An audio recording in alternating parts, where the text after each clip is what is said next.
Hey listeners, thanks for dropping in. I'm Christy. And I'm Melissa. And this is Buried Motives, where we dig deep into the details of some of the most gruesome dirtbag murderers.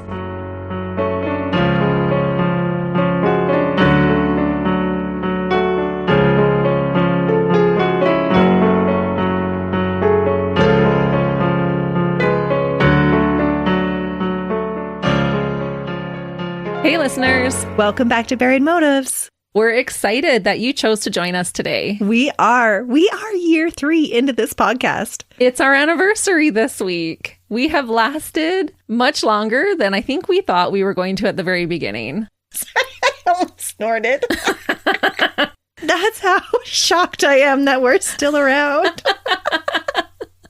We are still holding up, and that's because of our listeners. It really is. We really appreciate the encouragement that you give us. So if you would like to do something for us for our anniversary, just go ahead and follow us on whatever platform you're listening to us on. Give us a review, like and follow us on social media. Or support our snack pantry. Yes, I will be posting a link to our Ko-fi account where you can donate if you'd like to support us. And if you'd like to wear some of our merch, check that out on our website too. At buriedmotives.com. Okay, now we're done our shameless plugs. Right. Let's get back to our month-long listener appreciation. You guys have delivered on the listener requests. It's so true. Today's listener request comes from Cecile. And I have to say that you guys are awesome at picking cases because today's dirtbag is another one that I'm sure is going to get Christy riled. Oh, man. I think I purposely went through and picked ones that would rile you. That's her favorite thing. It's awesome. That's why she's made it 3 years, because she can spend all this time getting me riled. And as much as I try not to get riled, it happens. I'm sorry. It's the red hair. But I couldn't help but notice the similarities between the dirtbag we covered last week and the disgusting monster that we will be covering today. Ooh, Tommy Lynn Sells. He's nasty. Uh-huh. But thankfully, this dirtbag's victim count was much lower. But still just as tragic because the victim we're going to be talking about today is a small child. Oh, no. Consider that your trigger warning. We will be discussing the abuse and murder of a child today. Oh, man.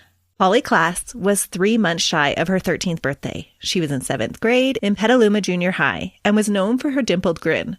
She was described by her family as funny, intelligent, and beautiful. Quote, an absolutely extraordinary child who was warm-hearted with a sunny disposition and an infectious laugh. She played the piano and the clarinet and had a particular love for acting on the stage. Her parents, Eve Nicole and Mark Klaas, were divorced at the time of her abduction, so she spent weeknights with her mom and most of her weekends with her dad. She had a half-sister, Annie, and 2 best friends. She was just on the brink of becoming a teenager.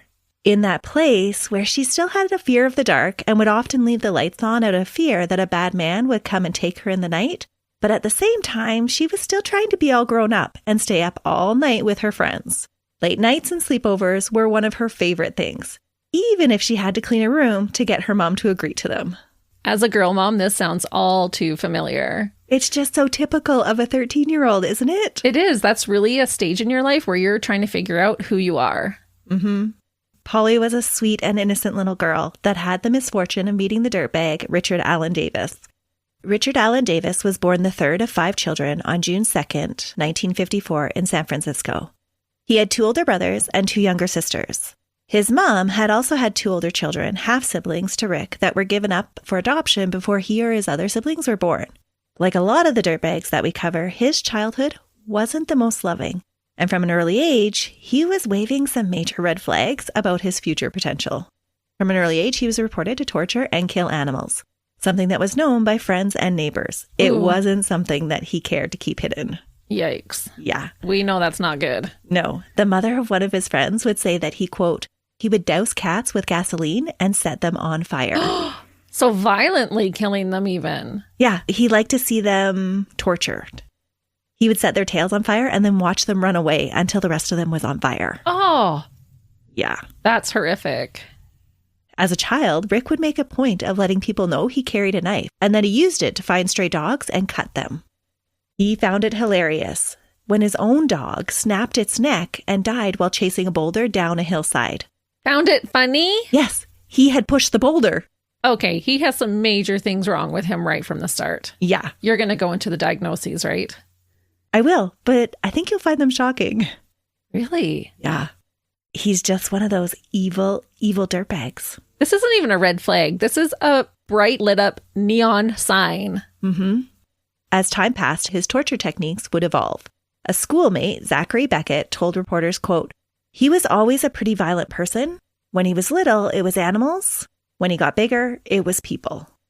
It was clear to most that he was a disturbed little boy, but not to everybody. Some saw him as a little boy depraved of love and acting out for attention. He was described by some of his caregivers as sometimes being rambunctious, but very cute and loving. His little sister Darlene, younger by 6 years, thought the world of her middle brother, saying that he was more like a parent to her than their actual parents, who were frequently absent. She said that as they got older, quote, "Rick brought me up.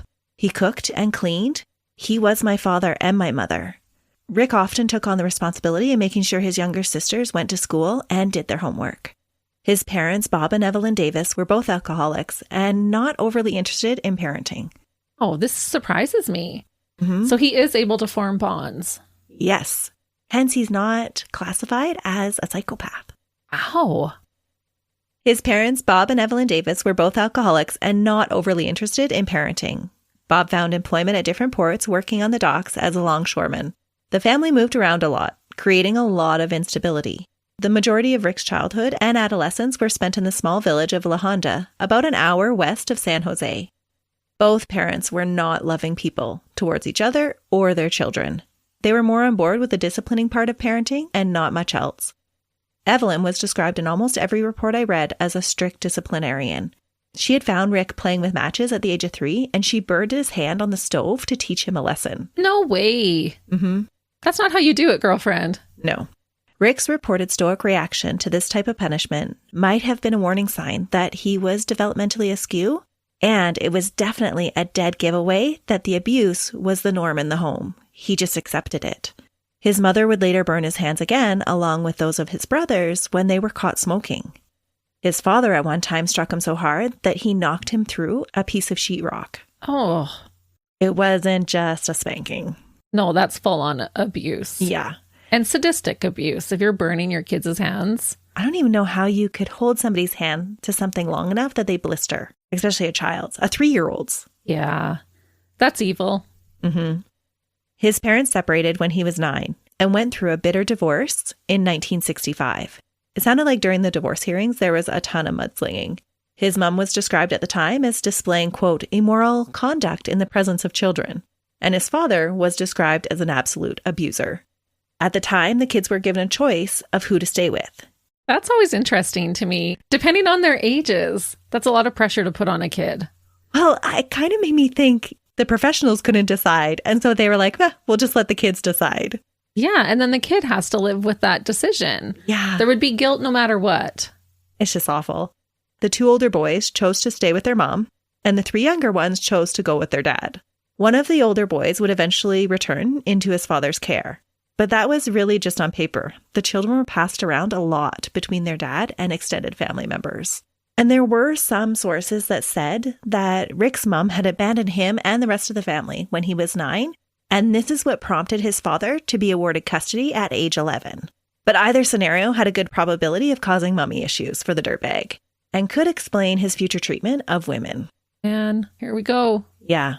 All sources reported that his dad at the divorce hearing had fought for custody of all 5 of his children, but when it actually came to taking care of them, he was not ready or willing to do so.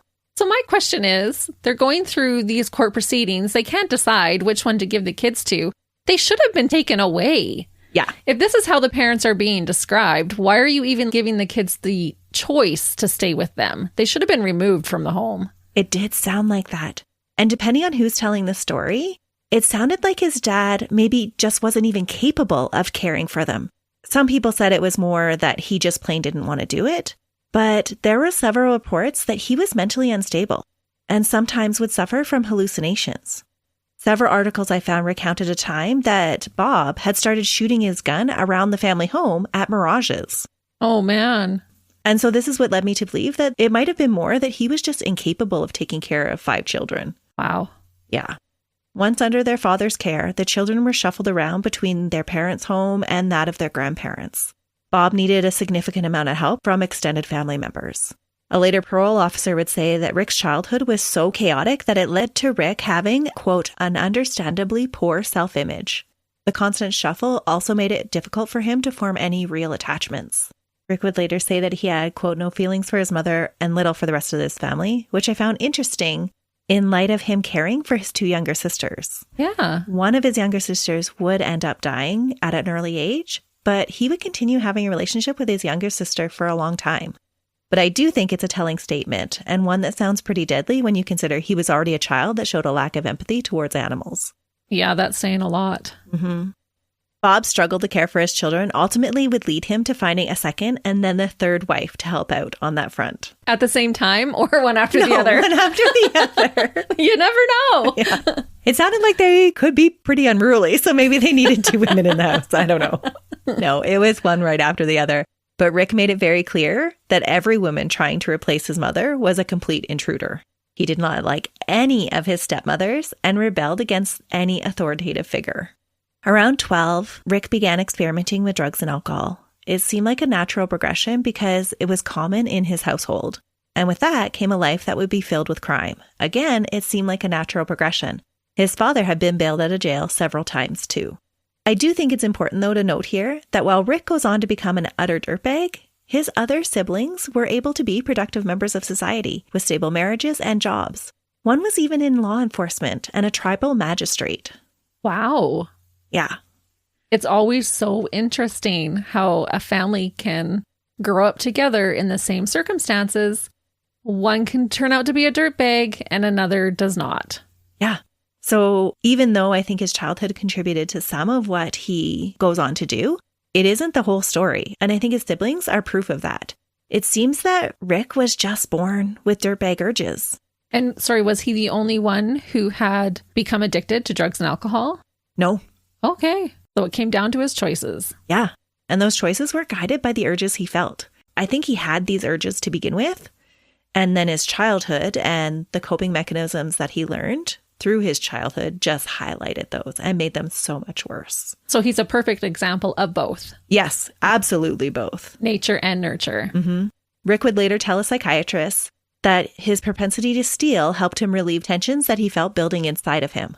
His lengthy criminal record began when he was 12 years old, and lengthy is an understatement. This dirtbag would strike out so many times and continually be given the opportunity to offend again. Ooh, I hate that. Yes. I really do. This is the part that I knew you would get riled about. It is one of the reasons that Polly's death is so tragic, because it was 100% preventable had someone only decided to make Rick accountable for his earlier crimes. Ugh. And if it happened so many times, there were so many chances for him to be held accountable. So many times. Rick's first arrest was on March 6, 1967 for burglary. Less than 3 weeks later, he was arrested again for forging a $10 money order, which I thought was pretty sophisticated at that age, because I don't even think at 10 I knew what a money order was. I don't think at my age I could forge a money order, to be honest. So crazy. Rick would later say that he stole money to purchase food, which could have actually been true at times. When Rick had attended school in his early teens, it seemed that he had mostly flown under the radar. He was never a stellar student. He struggled with his grades, even though he had an average intelligence and almost an above average intelligence. The principal at Pescadero High School seemed like he wasn't fully aware of everything that the young boy had been up to when he commented that Rick was just like any other child. Like so many before and so many in the future, this principal had kind of brushed off Rick's seemingly minor infractions, chalking it up to just boys being boys, or the fact that he was dealing with the death of one of his sisters. It was kind of thought, how bad could this quiet and subdued child really be? Especially when he was continuing to play soccer and was being elected sergeant in arms by his classmates. Hey, I dislike the boys will be boys saying. Yeah, it was just a way for them to kind of ignore all of these little things that he was getting in trouble for. Yeah, you can't just chalk it up to, oh, he's a boy and that's why. Yeah. Within just a couple of short years, with the influence of his avoidant and antisocial personality, along with his growing substance abuse, Rick was turning into a regular menace around town, and he showed absolutely no remorse for it. He was breaking into multiple homes and having what people described as absolute outbursts.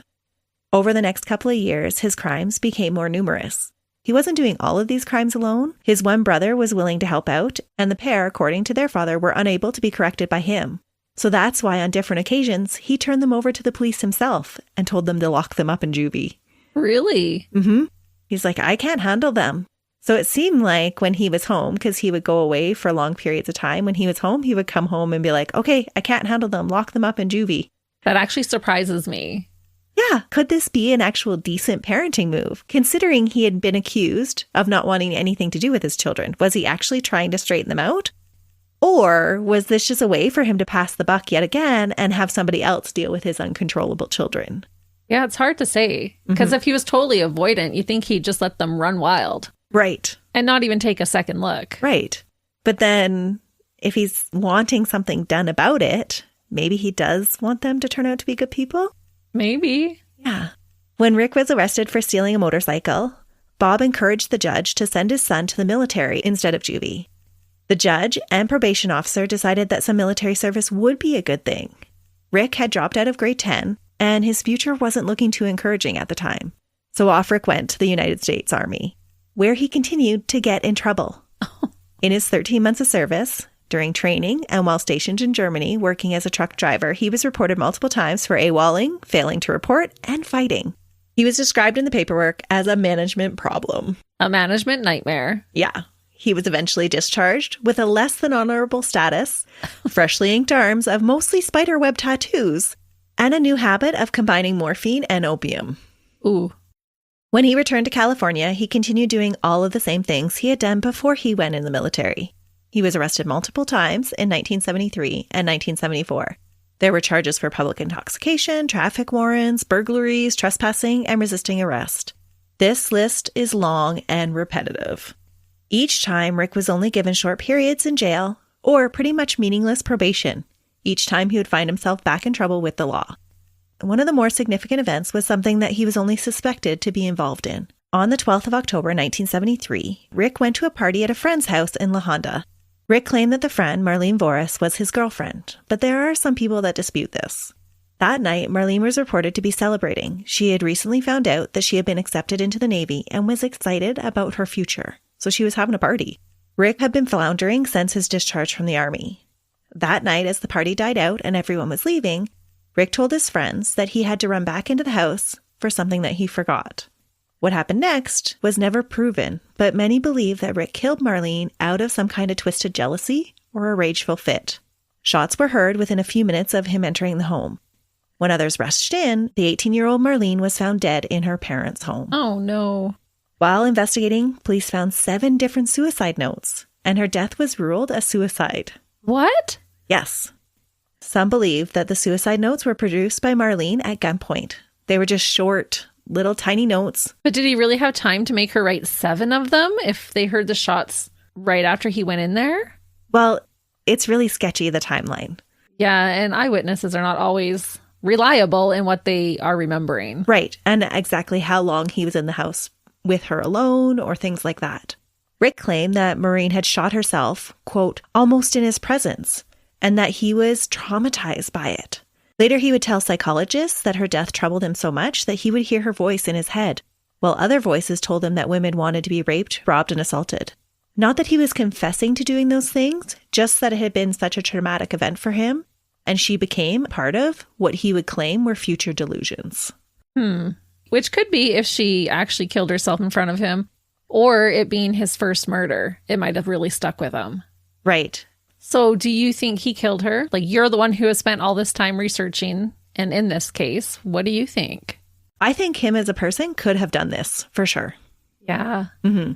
And I always think, if someone has me at gunpoint wanting me to write a suicide note, I'm not writing it. Yeah, they're going to shoot you anyway. Yeah, because if they're asking you to write that, you know they're going to end your life. Mm-hmm.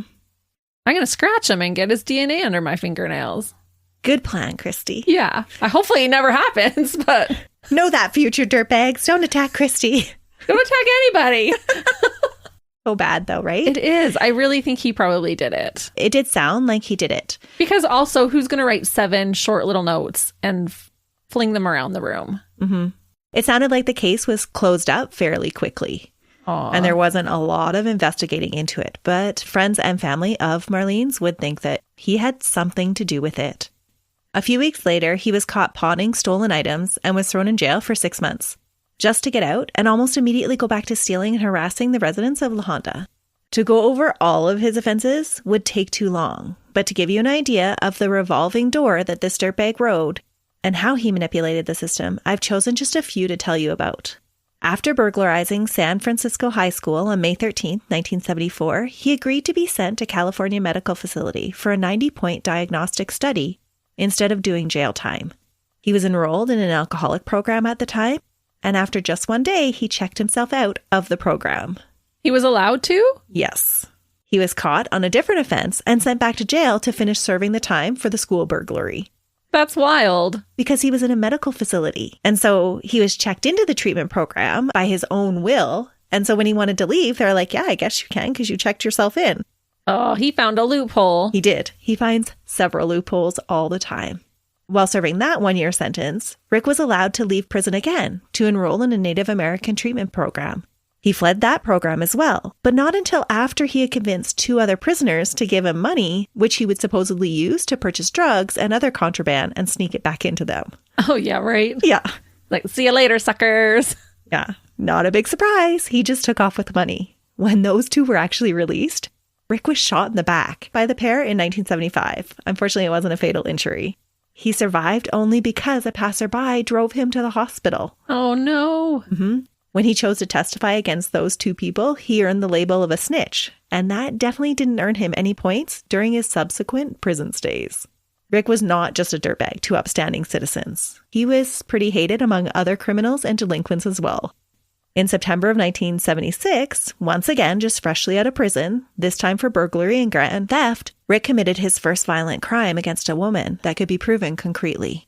Frances Mays was a 26-year-old secretary. She was walking to her car on the evening of the 24th, around 6 p.m. In the parking lot of her work, Rick crept up behind her. When she turned around, he threatened her with a knife and told her to get inside of her car and move over to the passenger side. He climbed into the driver's seat, taking her keys, and started to drive. When Frances started to cry, he told her to shut up. He took her wallet, which she offered him, and then told her, quote, "I just got out of prison. Someone is following me, and I gotta get away." Frances, at the time, could not see anyone following them. They drove until they came to a deserted area, and he pulled the car off the road. There, he tried to force her to perform oral sex on him. Rick unzipped his pants, and with his flaccid junk hanging out there, counted to 3, like a parent would try to get a child to comply. Frances panicked and grabbed the knife in his hand. Not something I think he was expecting, because as she grabbed the knife, cutting herself in the process, she was able to get the passenger door open and flee. She ran back to the roadway where they had just come down. And by some miracle, a California highway patrolman who was on his way to work was passing by at that exact moment. Oh, that was a miracle. Yeah. Can you imagine running to the road and seeing a patrol officer? Well, he wasn't even in a patrol car. He was on his way to work. Right. The officer quickly sized up the situation, though. He figured out exactly what was going on, and he promptly made an arrest. Good. While in jail this time, Rick told officers and doctors that he had heard Frances's voice in his head telling him that she wanted to know what it felt like to be assaulted. What? Yeah. No one wants to know that. Well, Rick said he was certain it was Frances's voice, so he was going to help her find out exactly what it felt like to be raped. He said that Frances, quote, wanted it and was only protesting for the sake of appearance. Oh, you slimy dirtbag. This continues to be an ongoing thing that he tries to claim. While in jail this time, Rick admits later to faking a suicide attempt by hanging himself with his bed sheets. This admission makes me suspect that all the voices that he talks about are also made up. They were just manifestations of this dirtbag's compulsions that he didn't want to take responsibility for. And so he's making up, yeah, I heard these voices, but really he's having these compulsions, and so he's trying to provide a reason for them. Rick had admitted that he faked the suicide attempt so he could get transferred to Napa State Hospital. That would make it easier for him to later escape. On December 16, 1976, that's just what he did. Rick escaped from the mental hospital. Yeah, he knew exactly what he was doing. Mm-hmm. That night, he broke into another home. When he crept into the house, Marjorie Mitchell, A nurse from the hospital was sleeping. When Rick saw her, he was overcome, he said, by the urge to hit her while she slept. He started to slam her head with a fireplace poker. She startled awake and started screaming, and this scared Rick and caused him to flee. Oh, wow. Yeah, it sounded like he fled as soon as she started to scream. She made her way to the bathroom to start cleaning up the blood and take care of herself, and he was still standing there watching her in the bathroom. And then when she screamed again, that's when he finally took off.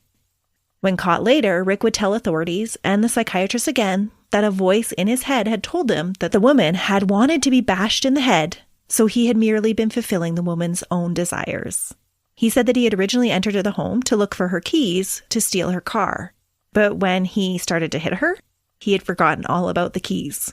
He told another psychiatrist, quote, "It felt good. I felt glowing. We both got something out of it." Oh.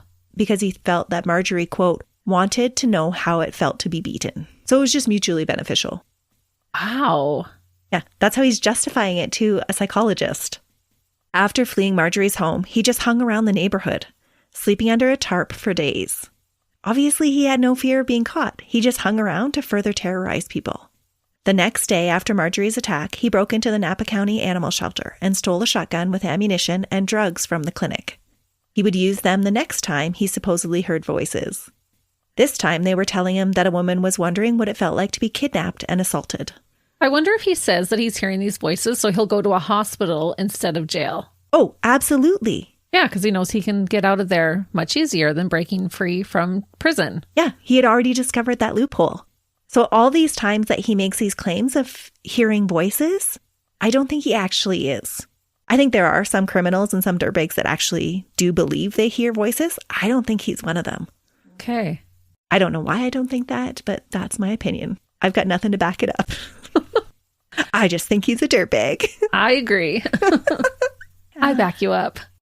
On December 20th, just 4 days after escaping the mental hospital, Rick spotted another woman that piqued his interest. When he saw bartender Hazel Frost getting into her car, he put the stolen shotgun against her neck and demanded that she drive him to Santa Rosa. After a half-hour drive, he ordered her into a dark gas station, and he pulled out white tape and gauze from his pocket. Luckily, Hazel sees that moment that Rick was pulling tape out of his pocket to roll out of the car. She grabbed the gun that she kept underneath the seat, and she shot at him as he fled away. Good for her. I know, what a queen, right? Yes. The courage of these women to fight for their lives is just amazing to me. Yeah, you have to. But with each attack, he just gets more and more dangerous, more driven to carry out his dark fantasies. There is obvious escalations in his crimes, and they almost seem more premeditated. Like this time he had tape in his pocket. Right. He's more prepared each time he comes at them. He fled the scene before he was caught and found his way back to his hometown of La Honda. There he broke into a home to steal clothing and expensive jewelry. He said the voices told him that someone in that house wanted to be tied up too.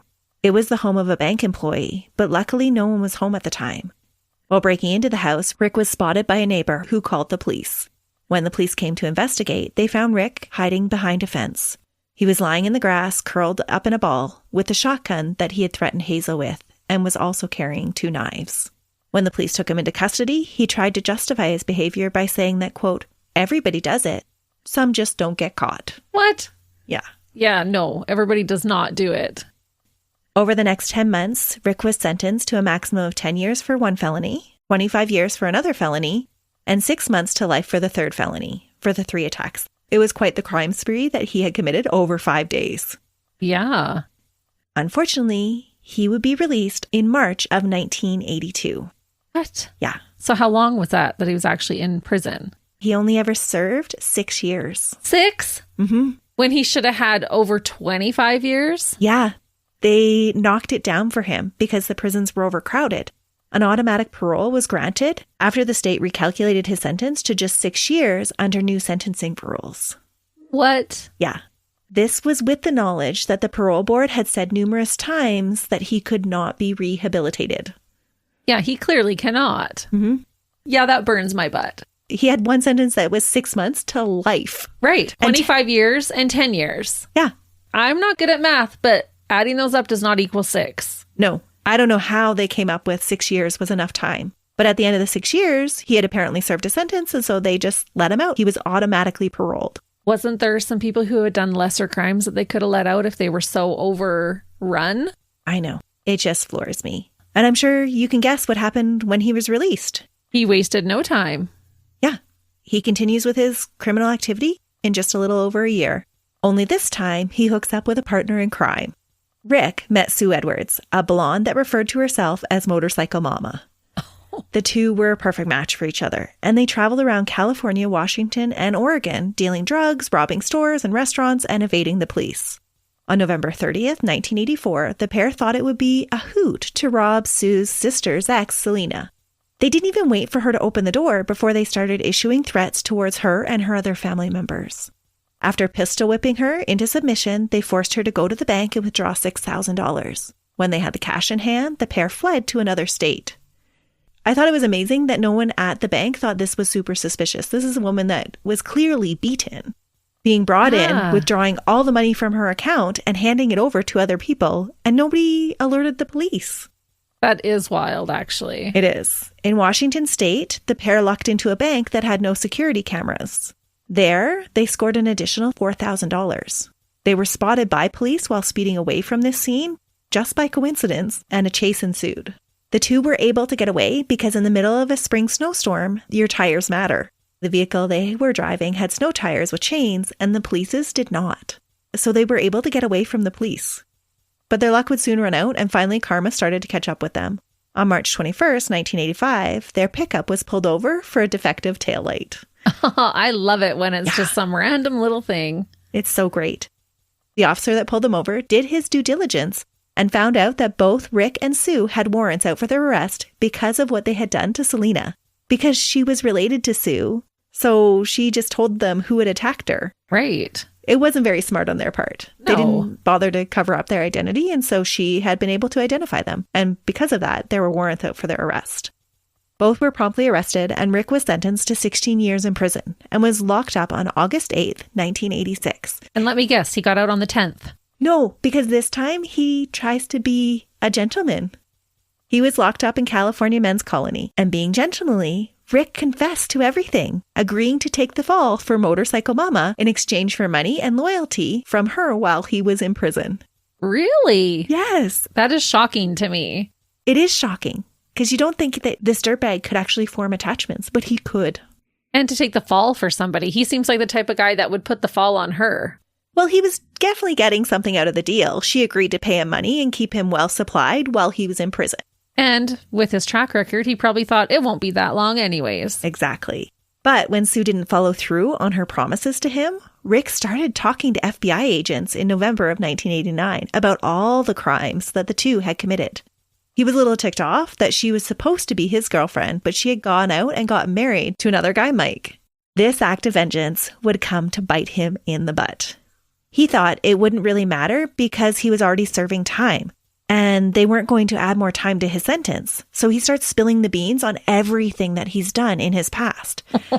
But it would be valuable evidence to prove a pattern of violence in his future trial. Good. Yeah. Sue had only been sentenced to 6 months because Rick took the majority of the blame initially. She didn't have an extensive of a rap sheet prior to meeting Rick, and so at the time, it seemed like a good deal for the police. But I do question if she could have had her own episode on buried motives.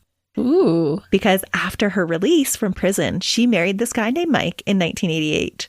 And less than 3 months after, he was found dead with a cut throat and 23 stab wounds. No way. Yeah. Of course, no one suspected her involvement because her newest boyfriend, Floyd Bailey, another convicted criminal, confessed to the murder shortly after.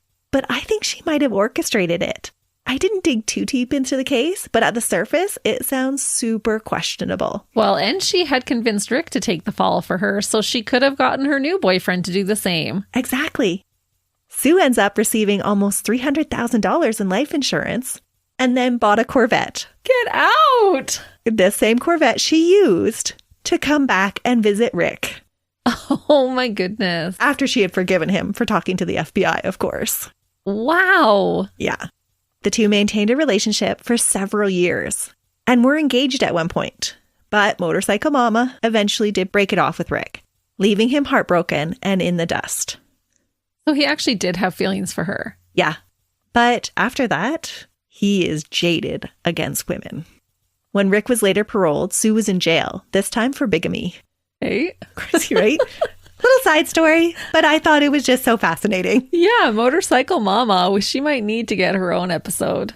It's just so interesting how these dirtbags find each other. We're going to have to keep tabs on her. Yeah. I feel like she's not done. In prison, Rick had a little bit more success in finding a vocation than love. He gained a reputation for being a very gifted sheet metal worker.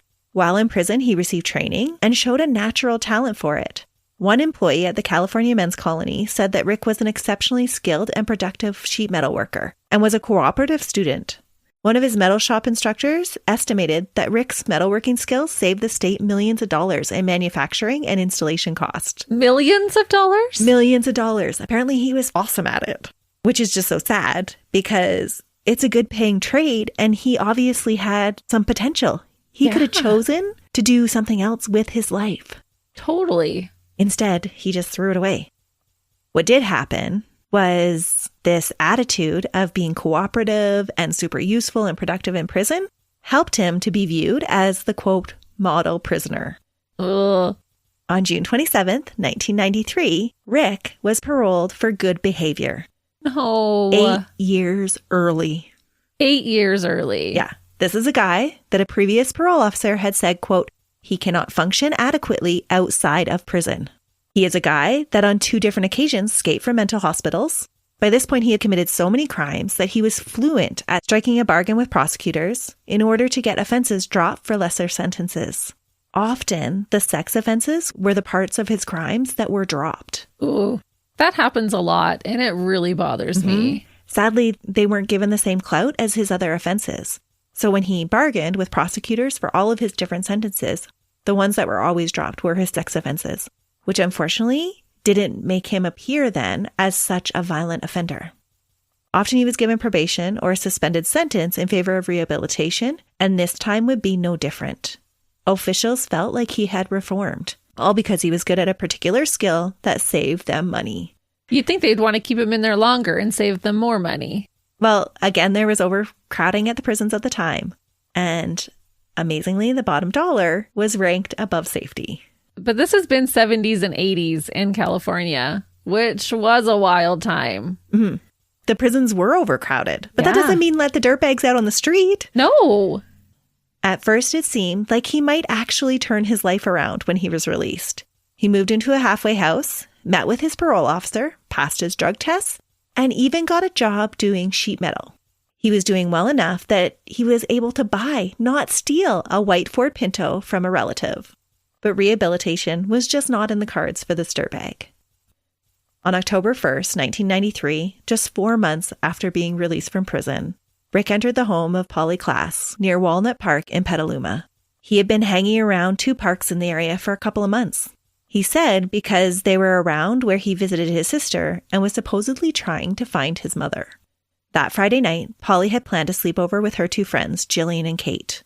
Before Kate arrived, Polly and Jillian walked to the convenience store for some treats, passing and playing at Walnut Park, where witnesses say Rick was hanging around that night. Oh.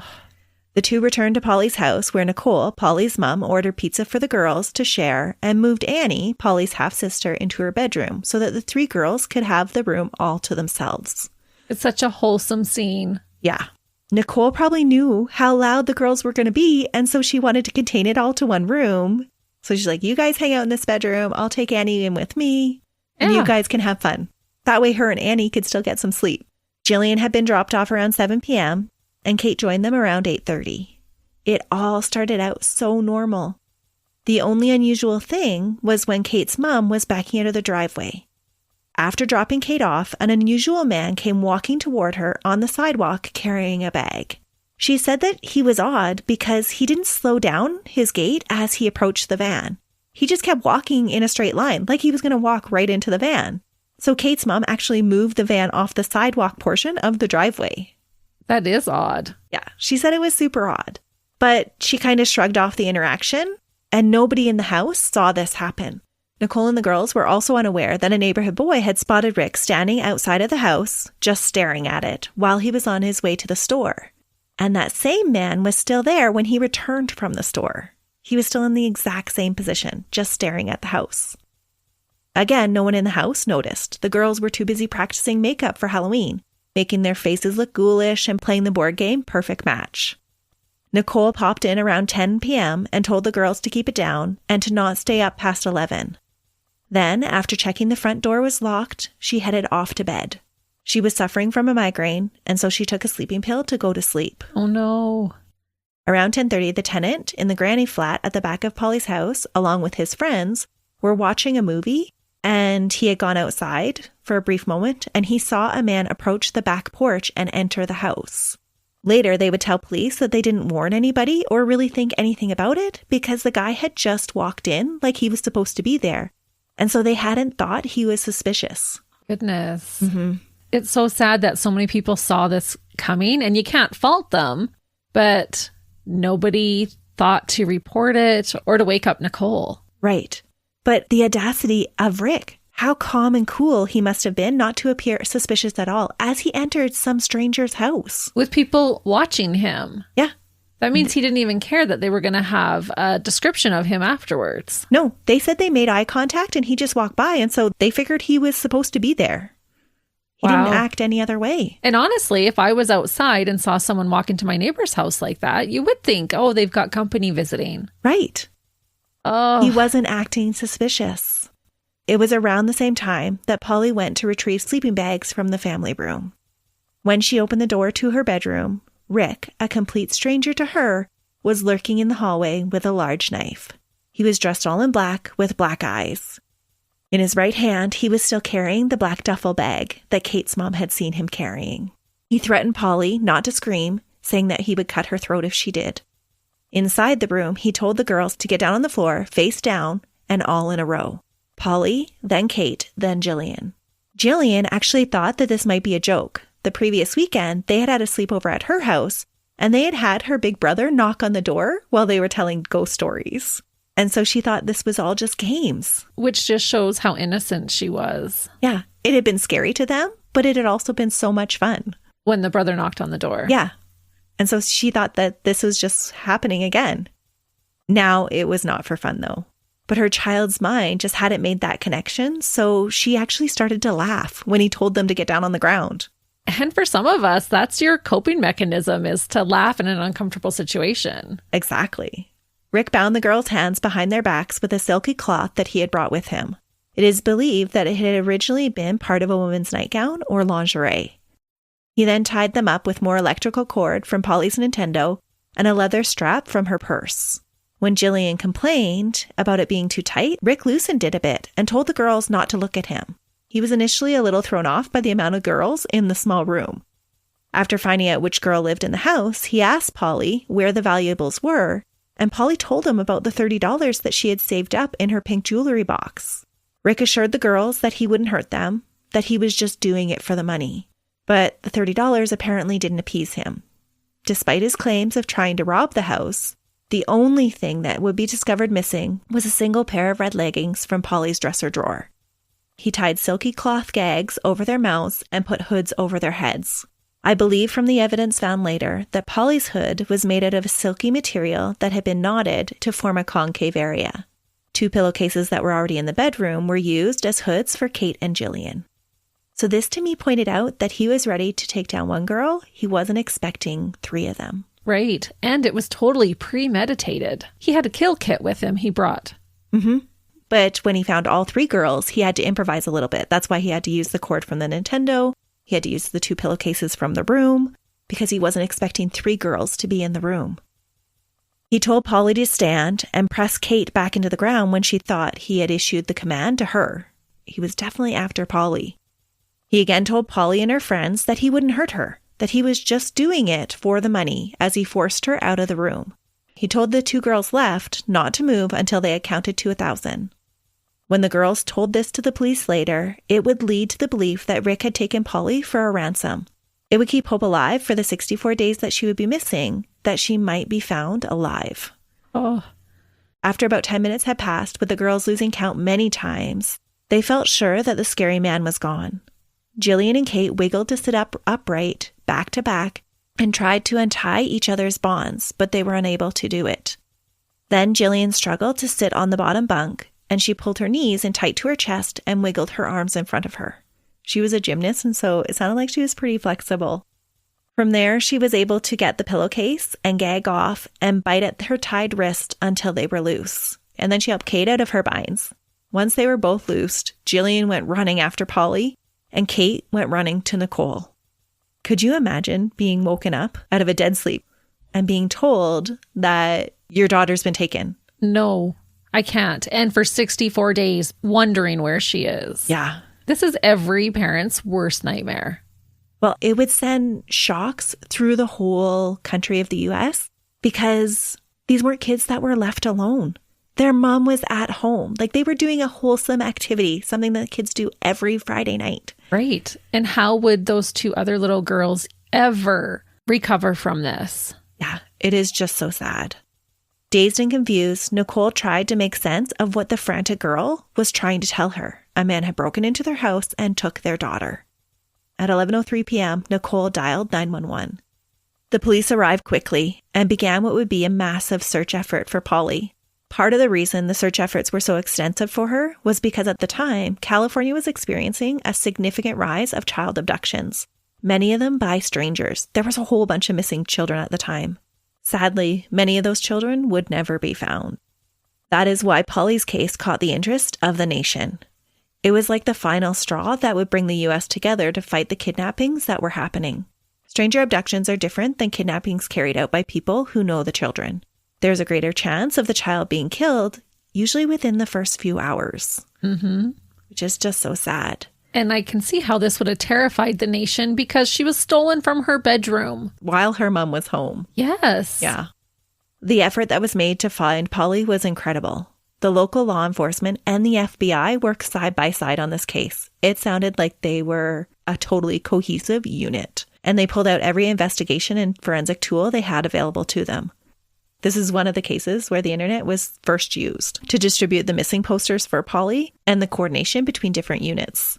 One of the tools was a new computer program to field incoming tips and organize and oversee their follow-up, because there were so many tips that came in. It had originally been designed to track down the Unabomber, and it was a very new system at the time. That is super interesting. Yeah. In the 9 weeks, over 4,000 people helped search for Polly. Many of them had connections to other missing children, which is just so heartbreaking. It really is. Media outlets covered the case, including 2020 and America's Most Wanted. An actress, Winona Ryder, who was raised in Petaluma, offered a $200,000 reward for Polly's safe return. But she would never be found alive. Rick fled that night with Polly in his white Ford Pinto. Shortly after 11, he was spotted by 19-year-old Shannon Lynch, who was coming home from babysitting. The back road, which led to the house where she had been babysitting, was remote and dark and surrounded by woods. When she saw Rick's vehicle, the car was slanted diagonally off the road, with the rear end stuck in the ditch. Shannon knew that this stranger was not supposed to be there, so she stopped and rolled her window down just a crack and told him so.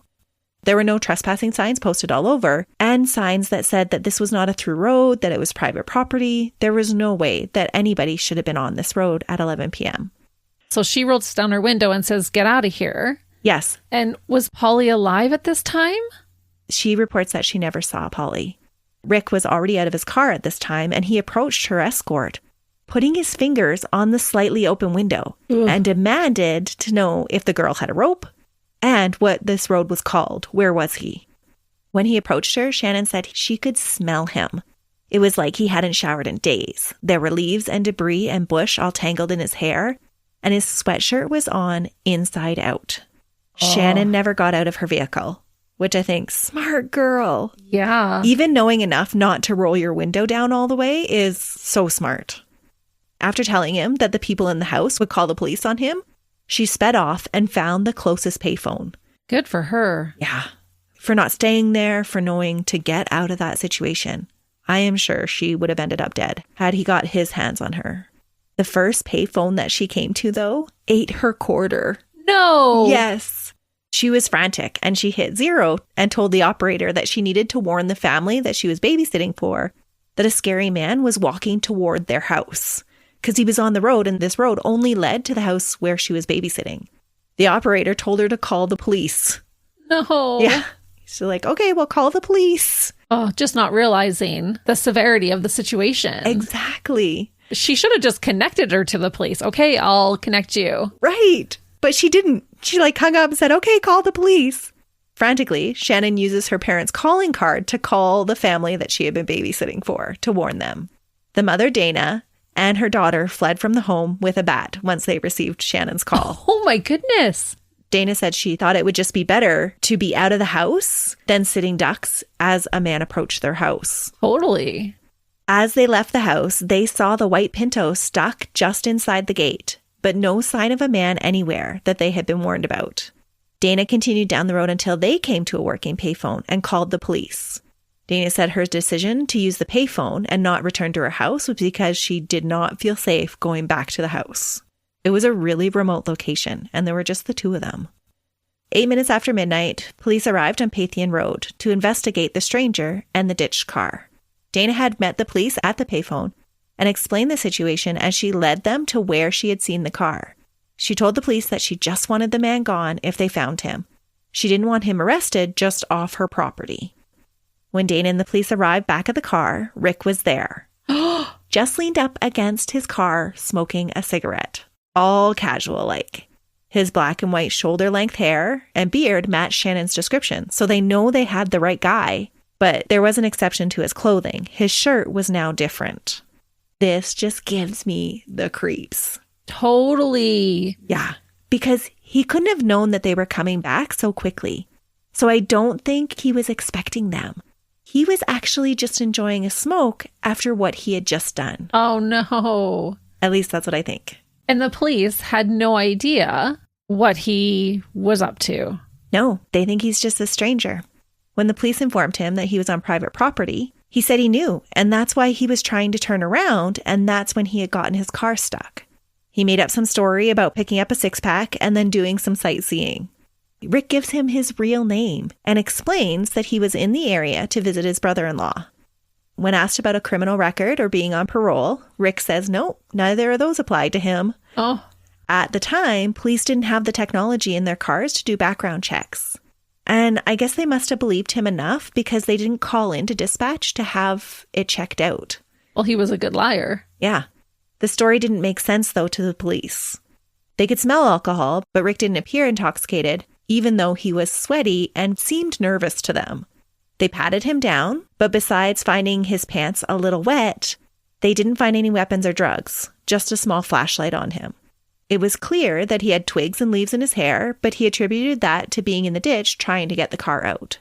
Without being asked, Rick says that he had to change his shirt. The officers asked to search the vehicle, and Rick tells them, go ahead. Other than loose, unopened cans of Budweiser, a light blue athletic bag with clothing and random clothing strewn about the seats and the floor of the car, they didn't find anything suspicious. The one officer called the license plate in, but mixed up a 2 for a 7 when reporting it. And not surprisingly, nothing came back on it. Oh, no. The police feel that they didn't have anything to arrest Rick, so they decide to pull out Rick's car so he has no excuse to stay around the area and he can continue on his way. They actually get him out of the ditch. And you would think if they were being suspicious that they would have called in to have his name checked. Right, but they didn't. But I think it's obvious that they were suspicious of him because when the car was unstuck, it was pointing towards the house and they wouldn't even allow him to continue up to the house to turn around. They didn't even want him to have any idea what the house looked like. They made him back out along the road. Really? And they watched him go. Wow. Yeah. They were like, just get out of here. We don't want to deal with you. Yeah. And they stuck around for a little bit to make sure that he was going to leave. So they were just focused on Dana and her daughter. And rightfully so, they had no idea that Polly had even been kidnapped at this point. Right. It was a huge flaw in the communication systems between the police at this time. Once out on Highway 12, Rick pulled over again to the side of the road, where police passed him again at 12:46 a.m. So as they're leaving the property, they see him pulled over to the side of the road just outside of this property. Again, they thought this was odd, but it wasn't against the law, so they couldn't do anything about it. But I do think the amount of detail in their notes about this field interview is a good indication of just how suspicious they were about Rick. Sadly, the Sonoma officers missed the all-points bulletin that had been put out at 12:14 by the Petaluma Police Department because their dispatcher never broadcast it. The bulletin had been marked not for press release, so it wasn't announced over all police channels because reporters and criminals often use police scanners to get information. No. Yeah. Police had not wanted to alert the suspect if he was listening. Because remember, there's a lot of children that have gone missing during this time, and they're trying to get to the bottom of it because very few of those cases have been solved. And so police were being extra careful in which information they were releasing that could be heard by the public. Right. That's so unfortunate. It's so unfortunate because they had him when this bulletin went out.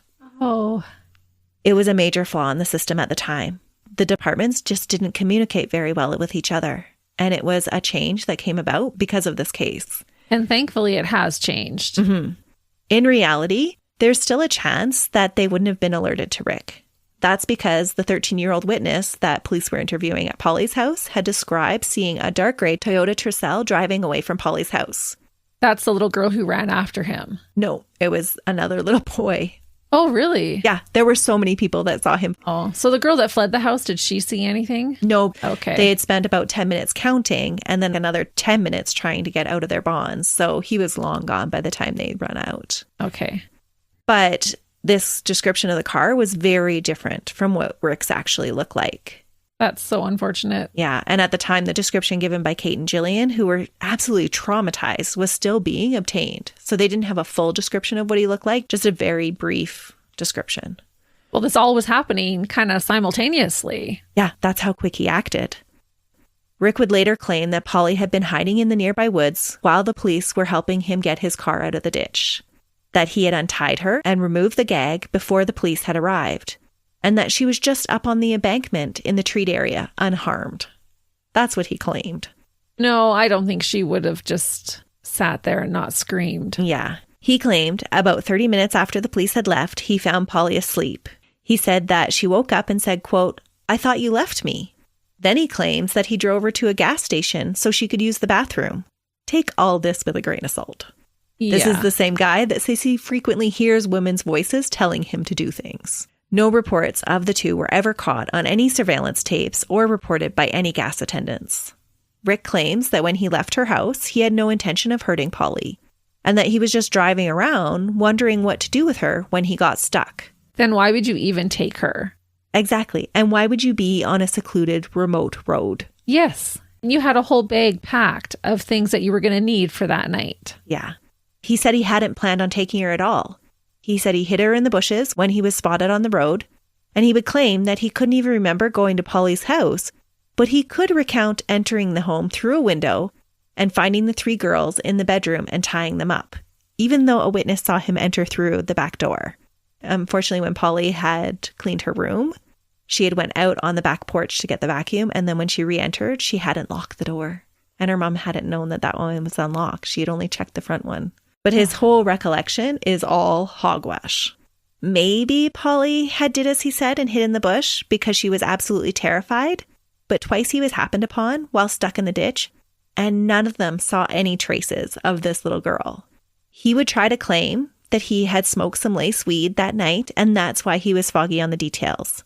But that was hogwash too. His drug test the next day was negative, and police at the scene said that he didn't appear impaired at all. That's why they couldn't arrest him.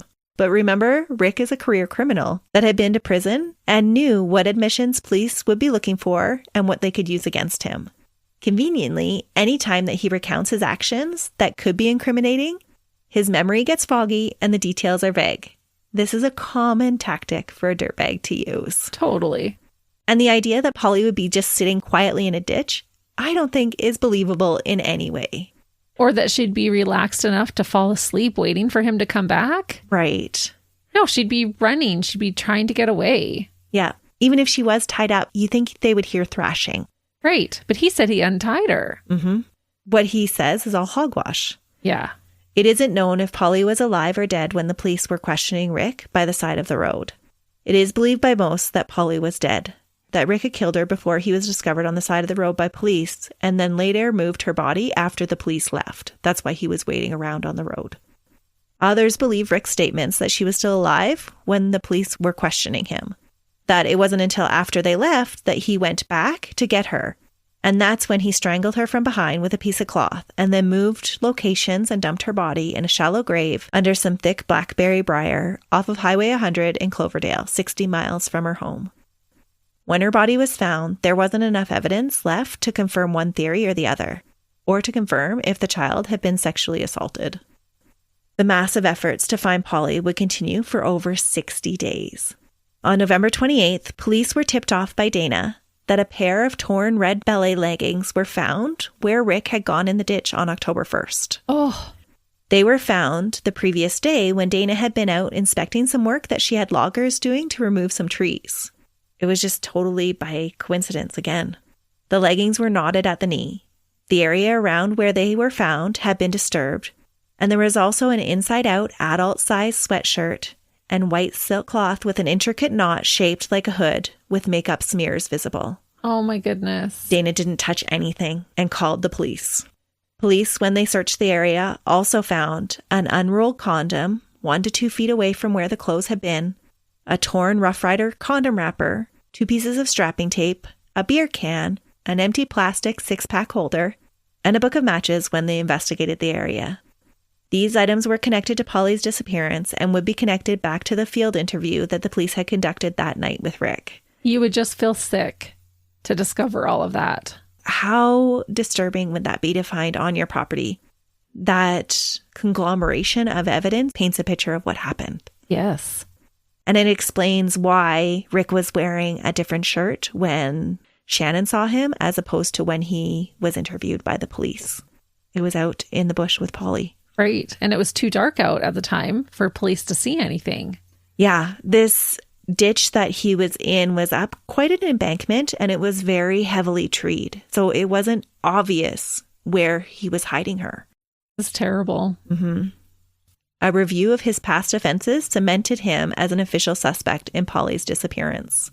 The man that they had pulled over explained the large palm print that had been found on Polly's bunk bed. It was an interrupted print because of the slats and the dowels on the bunk bed, but police, with the help of the FBI, were starting now to connect the dots. The print would later be confirmed, but even before it was, the police were sure they had the right guy. Rick's appearance was very distinctive. He was stocky, with very thick tattooed arms and a yellow bandana that he liked to wear. He had very thick, wiry salt and pepper hair with a matching dirty beard. He was usually unkempt, so he stuck out in people's memories. The description that the police gave of this man was very similar to the description several witnesses had made about the suspicious man hanging around Polly's house that night, and it matched Jillian and Kate's memory as well. The palm print would eventually be matched to the palm print previously taken from Rick on March 22nd, 1985, when he was booked for Selena's kidnapping. Because of the violence in that crime, police had had the forethought to collect his whole palm print at the time and not just his fingerprints. Oh, good for them. And so they could actually make a match. In between the time of Polly's abduction and his capture, Rick would have more run-ins with the law. On October 19th, 1993, he was pulled over for driving under the influence. He failed to appear in court for the offense. And interestingly, he continued to meet with his parole officer at this time, who never suspected a thing. Not even with a full knowledge of Rick's history, his movements around the county, and a decent suspect sketch circulating pretty widely around the whole country. It was all over the news. You'd think that it would become almost second nature for a parole officer to keep an eye on all wanted suspects in the area. Yeah. If not, it should be. But the connection was never made. When Rick was pulled over again on November 30th at a checkpoint at the Coyote Valley Indian Reserve, he was arrested for violating conditions of his parole. It wasn't until the officer had him in the back of his cruiser that he was fully briefed on the full extent of Rick's misdeeds, that he was the main suspect in the kidnapping all the U.S. had been talking about. At the time, they were still hoping that Polly was alive because of his parting words indicating a ransom. The check stop had been part of a raid to catch him. The arresting officer had just missed pieces of why the raid was going on and who it was for. He knew he was supposed to be doing check stops, and he put him in the back of the cruiser. And it wasn't until after he's like, oh yeah, this is your guy. Wow. Yeah. Originally, he was brought in for parole violations. That's awesome. With Rick finally in custody, it was clear that he should have never been let out of jail in the first place. After his arrest, multiple agencies would contact the FBI hoping to link him to unsolved crimes in their areas as well. But as far as I could find, he wasn't officially linked or tried for any of them other than Polly's murder. Rick did try his old tricks of bargaining to get a lesser sentence, but this time they wouldn't work. The grisly nature of his deeds demanded justice. Interviewing the dirtbag started the same day when he was arrested at 4:17 p.m. Investigators had met with an FBI profiler prior to the investigation to find out the best ways to approach Rick to get him to tell the truth. But they ended up having to try several different tactics. After multiple interviews to try to get him to talk, one ends up striking the right chord with Rick. And he does eventually start spilling the beans. He tells police that he was on a weekend pass from the halfway house turning point, and that he had left there on Friday night around 6 to 7 p.m. on October 1st. He said he was going out to visit some relatives, and later he would say he was in the area looking for his mom, which on several different occasions he said he doesn't want anything to do with his mom. But now he's using her as an excuse of why he's in the area, which I found interesting. It's just a convenient lie. Yeah. I think it was almost a way for him to garner sympathy from people. Oh, my mom abandoned me and I'm just trying to find her. Yeah. Yeah. He's manipulative. He said he got into town, but he couldn't find exactly where they had lived, so he had bought a 6-pack and started drinking and driving around trying to find the house. This doesn't match up with the stories of people seeing him just sitting in the park lurking. During the interview, Rick was initially cagey about his timeline and used the excuse that he never wore a watch because they reminded him too much of handcuffs. Oh, yeah, right. But all of this was done on purpose because he's a seasoned criminal trying not to get caught in a lie by saying too much. It takes several interviews and a visit from a friend who shows him a newspaper that has all the evidence of the palm print laid out to get Rick talking. He agrees to talk to one gifted interviewer who had used the tactic of camaraderie with him. During the interview, Rick doesn't fully confess, but they were able to get enough admissions from him that it's almost as good as a confession. The interviewer just keeps Rick talking, and eventually his story starts to show inconsistencies. During the interview, while talking about the kidnapping, Rick gets defensive and says he would never have anything to do with something like that because it's, quote, messed up. But then he lets something slip. He talks about how kidnap and rape are messed up, and no one at this point had mentioned rape. Oh. When questioned about this slip-up, he denies the sexual assault, but it is less than convincing. Evidence around the sexual assault wouldn't prove definitive. Polly was found with her white denim skirt pulled up equally around her hips. Her skeletonized legs were positioned apart and bent at the knee. It was not a position that a body would normally be found in. No, and if he's going to bring it up like that, that was a Freudian slip. Yeah. The nightgown that Jillian had brought to the party was inverted over Polly's arms, crossing them in front of her, and the shirt that had once been tied in front was untied and open. Polly still had on her bra and panties, but the panties had shown signs of possible semen, but it was not conclusive. A preliminary test had shown that there was biological material, but further examinations showed no semen present. And they weren't really sure if this was because there just hadn't been any there to begin with, or she had been exposed to the elements for so long that there's a good chance that semen wouldn't have survived. Right. In one interview, when Rick was told that they had found semen on Polly's body, he made a big deal about it not being found inside of her, just on her. Like, this made all the difference. He's totally telling on himself. I think he is. And that may have happened even after he had killed her. Yeah. There had been an unrolled Rough Rider condom out of its package near the clothing that was found on Dana's property. And it was discovered that Rick did purchase a box of Rough Rider condoms on September 30th or October 1st. The witness that corroborated this wasn't the most reliable person, so she couldn't remember which exact day he had been into the store, but he had purchased a box that matched the wrapper that was found on Dana's property. There was a lot of time spent trying to track down the origins of this condom, but nothing ever came of it. Did you know that there was a whole condom database now? No, but I'm not surprised. It made sense after I learned about that there would be, but at first when I read it, I was like, what? It never occurred to me, but yeah. Makes sense. It does make sense because that is used often in a crime. Right. So they have a database that measures the thickness of the different condoms, what colors, all of the manufacturers, everything. Kind of like matching a tire print. Yes. That's great. Mm-hmm. Once police got Rick talking, they asked why he had killed Polly. Rick said he realized that kidnapping her would mean that he would have to go back to the penitentiary. So the only thing that he could think of was to, quote, kill the broad in his car with a yellow piece of cloth. Called her a broad? He did. He called her a broad. She's a child, you sick piece of garbage. Yep. I think it was just his way of not seeing her as the child that she was, so that somehow it was okay. She was just a woman that he hated. Yeah. And in reality, there are so many different decisions that he could have made. He could have let her out. He could have been held accountable. And he knew everything that he was doing could have sent him to prison. Mm-hmm. Rick said he strangled Polly from behind with a knotted piece of cloth and then tied a cord around her neck just to be sure. He said he dragged her body into some bushes and covered it with a piece of plywood and other debris. When her body was found by Dutcher Creek, it was found just like he described. 4 days after his arrest, he led police to Polly's body on December 4th. It was heartbreaking to hear about how affected the investigators were finding her body. Oh, I can't imagine. Yeah, because they had looked for her for so long. When the investigation of the site was concluded, they actually laid flowers at her final resting site and continue to this day to refer to that spot where she was found as hallowed ground. Wow. Yeah. I don't know how you wouldn't have just broken down when you came across that. Yeah. Police were able to collect and connect evidence from Polly's room, Rick's car, the ditch site, and Polly's final resting place that would prove Rick's guilt. Fibers matching the carpet fibers in Rick's car were found in Polly's bedroom.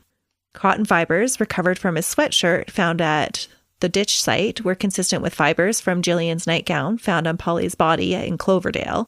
Fibers found in Polly's hair were consistent with the carpet fibers in Rick's car, suggesting that her head might have come into contact with the floor of his car. Ugh. FBI special agents were able to conclude that the pieces of white cloth found in Polly's bedroom, along with the pieces of similar cloth at the ditch site and the cloth that had been found in Polly's hair at Cloverdale, had been cut with scissors from a large piece of nylon cloth, and the pieces of cloth all fit together like a jigsaw puzzle. One of Polly's hairs was found intertwined at the knot on the red tights recovered at the ditch site, and it appeared to have been forcibly removed from her head. 2 hairs were found in Polly's bedroom that matched Rick's DNA profile. They also appeared to be forcibly removed. And this did make me smile, because possibly Polly had fought back a little. I hope she did. Yeah. I'm glad they have so much evidence. There was no way he was getting off with this one. No, but it burns my butt because he shouldn't have even been on the streets and been allowed to do this. Nope. Polly should still be alive today. Mm-hmm. 3 days after showing the police where Polly's body was found, Rick was officially charged with her murder on December 7, 1993. After 60,000 tips and 12,000 leads were investigated, Polly's family said goodbye on December 10th. Beyond the trauma for the immediate family, it was particularly hard for the officers that had looked so diligently for her. Some investigators would still cry openly about her case over 20 years later when discussing it. When one of the investigating supervisors, Lillian Zilius, died in 2023, her family decided not to have a formal funeral and instead donated the allotted money to Polly Klaas's foundation because the case had meant so much to Lillian.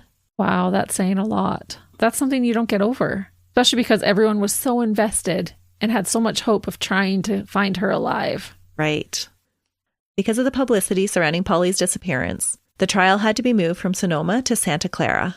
They spent 6 weeks trying to find a suitable jury in Sonoma, and they just couldn't. There were just so many people that had been affected by the case already. Rick was charged with first-degree murder with special circumstances. The special circumstances made him eligible for execution. Rick wasn't charged with rape because it couldn't be conclusively proven, but instead he was charged with an attempted lewd act on a child.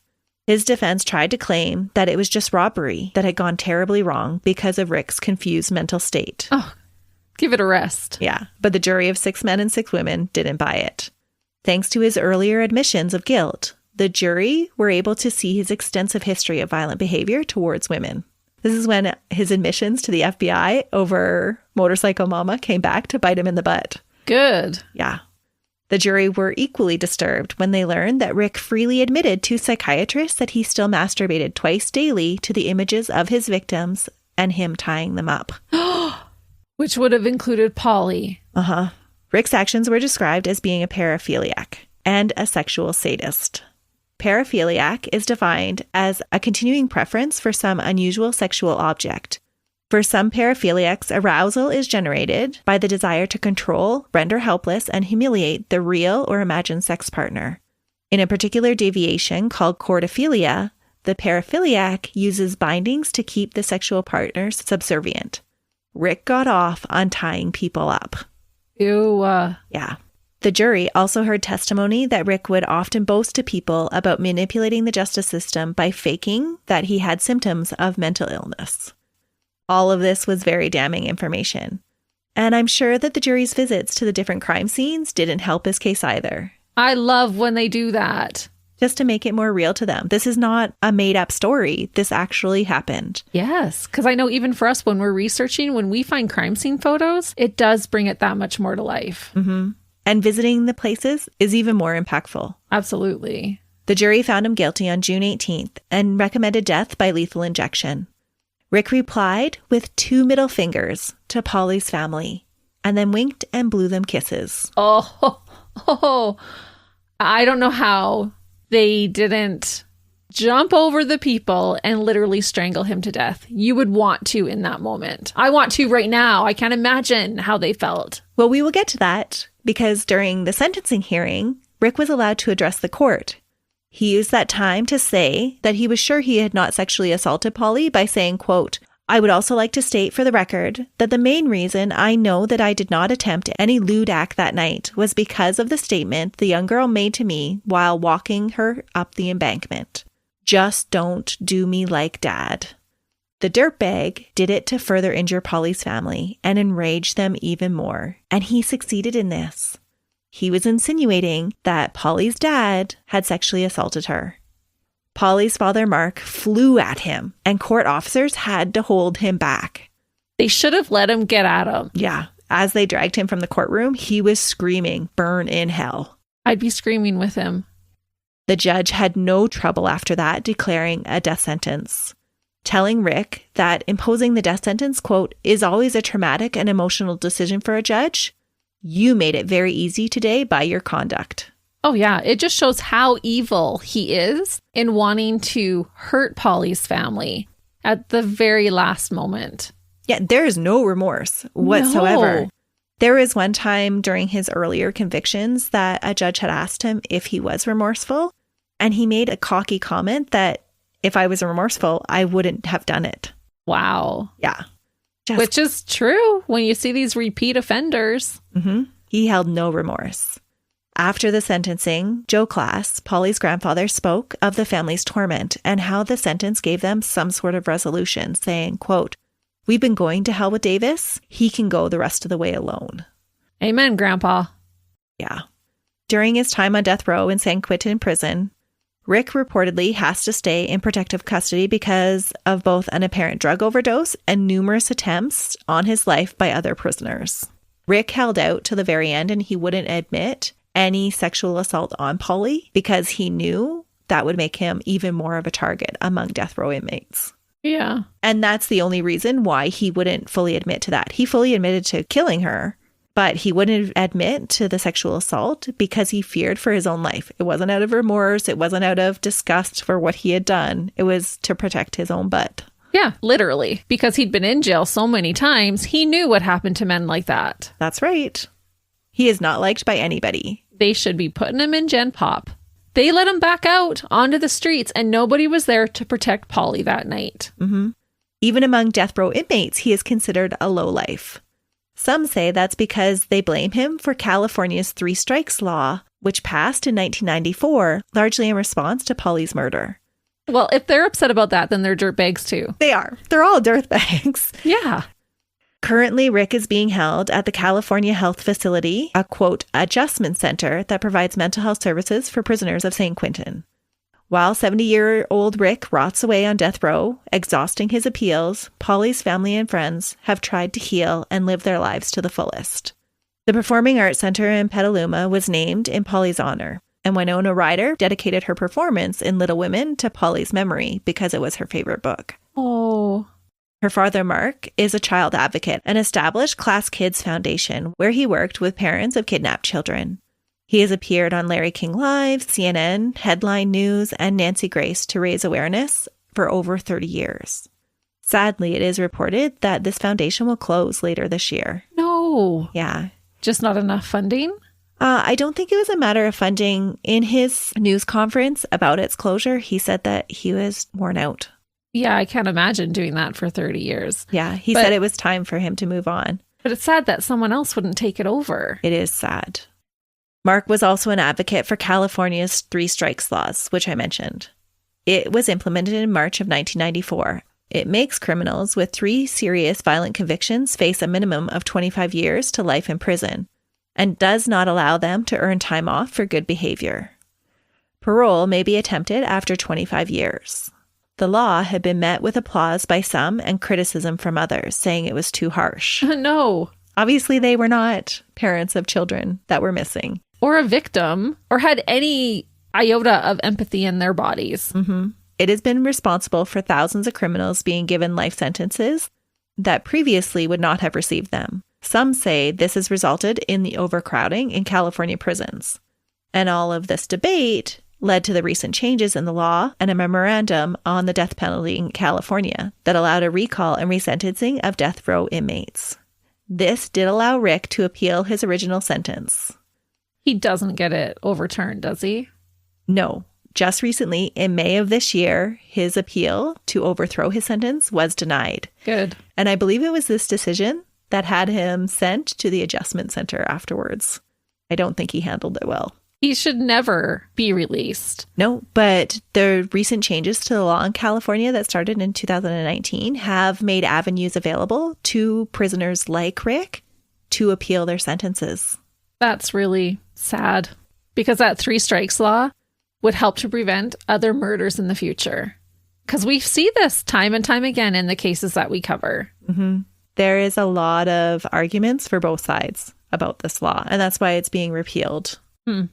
Thankfully, Jillian and Kate both report that they are recovering from the traumatic experience and do their best to live their lives to the fullest extent to honor their friend and defy Rick's influence in their lives.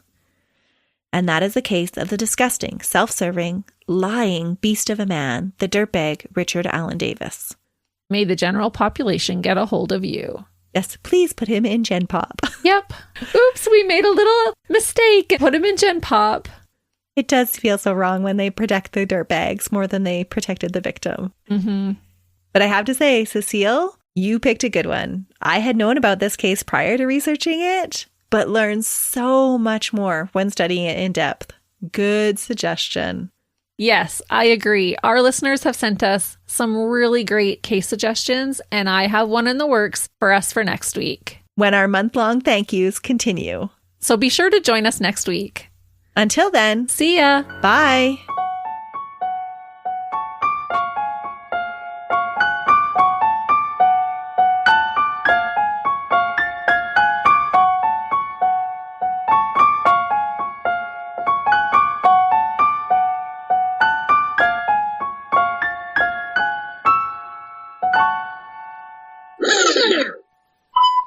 All right. This is me saying more again. She said she had to say more, so I had to let her. Christy accommodates my oddities. Yes, I love them. I embrace them. That's why we work. I will say more. This is me saying more. Okay, say no more. I've been trying to learn Polish, and they roll their R's a lot. The R's, the R's. Ooh, that was impressive. I'm going to practice off air. Come on. No. That's only because she knows I'll definitely put it in the bloopers. Yes. I seem to find myself there often. It's how we stay grounded. We Yes. don't let all this fame go to our heads. Yeah. All of our 7 listeners. We love you guys. I don't know. It was this whole rabbit hole that I went down this week of like, what is appropriate? What is most ethical? It was a huge dilemma for me. I have dilemmas all the time because I'm such a fence sitter. No, we're getting off that fence. Okay. We don't have to discuss it later. I love just keep working with you. Everybody has motivational quotes, and we're going to have the definitions of psychopath and sociopath. We can put it right on the bookshelf there. Ready? Watch Why this. do you do that to I don't yourself? know. You Ready? can do it. I can do this. But within just a few, no, You can do it. Come on. can do it. We're just waiting for the train to pass. He was reported multiple times for AWOLing. That's what it is. AOLing. No, AWOLing. Wow. They had that back then? Yeah. Yeah, I think I have heard this. Which is just so horrific because she was scared of somebody coming in to take her. And that's why she slept with the lights on. Almost like she had a premonition of what would happen to her. Worst nightmare coming true. Yeah. You have flaccid junk, you dirtbag. Okay. That gave me such a visual. I know, right? Okay, you already have all your bloopers because I was recording that. Oh.